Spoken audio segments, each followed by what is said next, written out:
Oi pessoal, tudo bem? Graças a Deus. Vamos para mais um pouquinho de meditação, ok? Evangelho de Marcos, capítulo 9. Na semana passada, na última aula, última meditação, né? Encerrou-se assim, brevemente, quando Jesus fala. Então, ele convocando as multidões, né? Lhes disse: se alguém quiser vir após mim, negue-se a si mesmo, tome a sua cruz e me siga, né? Então, negar-se a si mesmo é ser livre para seguir a Jesus. É abrir mão de governar-se a si mesmo. Eu até anotei aqui, ok? Então, ganhar a sua vida, que ele fala aqui, aquele que ganhar a sua vida. Quem quiser salvar a sua vida, a perderá. E quem perder a sua vida por minha causa e por causa do evangelho, esse a salvará. Ganhar sua vida focado nesse mundo, salvar-se a si mesmo, perecerá, perderá a vida eterna com Deus, certo? E quem perder a sua vida egocêntrica, achará a vida eterna com Deus, amém? É isso aí. E depois Jesus prosseguiu, né? Prosseguiu falando assim, no 1, vamos ler do 1 ao 8, ok? Se der um tempinho, vamos passar um pouco. Em verdade lhes digo que dos que aqui se encontram, 9, 1 ao 8. Em verdade lhes digo que, dos que aqui se encontram, existem alguns, como diz o pastor Jorge, alguns não são muitos, alguns são poucos, não são muitos. Alguns que não passarão pela morte, né? Existem alguns aqui, ele fala aqui naquele momento, que não passarão pela morte até que vejam ter chegado com poder o reino de Deus. Aí passamos para o 2, ele fala, aqui está escrito um subtítulo, a transfiguração de Jesus. 6 dias depois, Jesus tomou consigo Pedro, Tiago e João e os levou em particular, ok? Então existem alguns, se você tem uma Bíblia aí, faça uma bolinha lá em volta do existem alguns e em particular. Daí você faz uma bolinha e liga um com o outro, faz um risco assim, tá? Então existem alguns, quando Jesus chamou Pedro, Tiago e João em particular, foi para isso que ele chamou. A sós a um monte, né? Levou eles a sós em um monte. E Jesus foi transfigurado diante deles. As suas roupas, as roupas de Jesus, se tornaram resplandecentes de um branco muito intenso, como nenhum lavandeiro no mundo as poderia branquear. E lhes apareceu Elias com Moisés e estavam falando com Jesus. Ok? Bom, aqui, queridos, o que ele está dizendo aqui? Que o reino, Jesus fala assim, ó, alguns não passarão pela morte até que vejam ter chegado com poder o reino de Deus. Jesus Cristo é o reino de Deus, certo? Ele é o absoluto, ok? Então ele vai falando aqui, né? Depois de 6 dias ele leva Pedro, Tiago e João, que ele tinha a intenção de mostrar para esses alguns, ok? O reino de Deus. Se revelou para eles a glória e o poder do reino de Deus nele, tá? Não existe reino de Deus fora de Cristo. O reino de Deus está no Cristo, na salvação em Cristo, ok? Só em Jesus, tá bem? As coisas do universo, de toda a criação, convergem para Cristo, certo? E saem de Cristo. Cristo é o centro de todas as coisas, ok? Ele é o Senhor. Não é porque ele nasceu, né, da Virgem Maria lá, que ele nasceu a partir dali, não. Ele era antes da fundação do mundo, tá bem?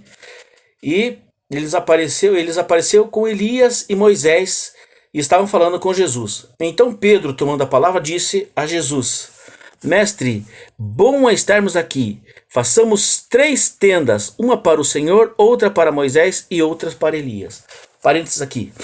Pedro nesse momento, ele estava tão tomado de emoção, tão perdido, digamos assim, né? Naquele momento, foi uma coisa nunca vista por ninguém, pessoal. Nem eu, nem você vamos ver isso. Chegamos a ver isso, vamos chegar a ver isso. Talvez, né?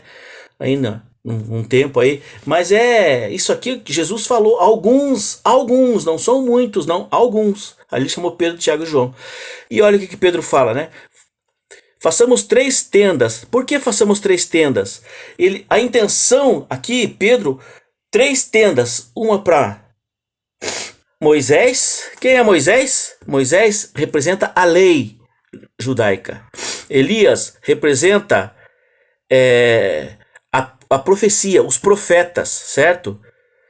Então, ele estava separando a lei, os profetas e Jesus. Façamos 3 tendas. Então, o que a gente tem que aprender aqui? Que nós não podemos fazer tendas de separação. 3 tendas. Nós temos que fazer a tenda da congregação. Jesus fala assim, ó, edificarei a minha igreja. Em mim, eu vou edificar a minha igreja. Sobre esta pedra, Pedro. Não sobre você, mas sobre mim. Sobre esta pedra, que é a rocha eterna, Jesus Cristo, né? Não eu, Jesus. Ele fala assim, edificarei a minha igreja. É a tenda da congregação. Não são tendas da congregação. Olha que coisa tremenda. Pois ele não sabia o que dizia, né?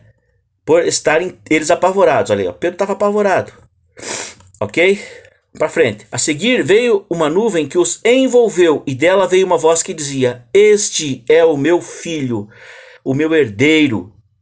Escutem o que ele diz. E de repente, olhando ao redor, não viram mais ninguém com eles, a não ser Jesus. Olha só. Naquele momento, Deus testifica quem é Jesus, a lei, os profetas saem e fica quem? Jesus Cristo, porque Jesus é a lei, é o cumprimento da lei, é o cumprimento do Moisés, e é o cumprimento das profecias, é o cumprimento de Elias. Olha que coisa tremenda, maravilhosa, querido. Tá bem? De repente, não viram mais nada, a não ser Jesus. Ok? Isso aqui é importante. Aí vamos seguindo aqui, ó. Vai dar tempo de ler mais um pouquinho. Ao descerem do monte, Jesus lhes ordenou que não divulgassem as coisas que tinham visto até o dia que o Filho do Homem ressuscitasse de entre os mortos. Eles guardaram a recomendação, perguntando uns aos outros o que seria esse ressuscitar dos mortos, de entre os mortos. Então perguntaram a Jesus. Vamos parar aqui. 9 e 10. Desceram do monte os 3, mais Jesus, certo? E Jesus lhes ordenou que não contassem nada, certo? Não contassem para a multidão, mas eles contaram para os outros 9, os 12 apóstolos, ok? Eles eram uma família, ali eles puderam conversar. Então, tanto é que eles falam assim, ó, eles guardaram a recomendação perguntando uns aos outros: que será essa ressurreição dentre os mortos? E então perguntaram a Jesus: por que é que os escribas dizem ser necessário que Elias venha primeiro? Elias, né? Jesus respondeu: Elias, vindo primeiro, restaurará todas as coisas, como está escrito sobre o Filho do Homem, que sofrerá. Como então está escrito que o Filho do Homem sofrerá muito e será desprezado? Eu, porém, lhes digo que Elias já veio, é o João Batista, certo? Não era o Elias que ia descer do céu encarnado. Cristo desceu do céu. Cristo é o pão que veio do céu, ok?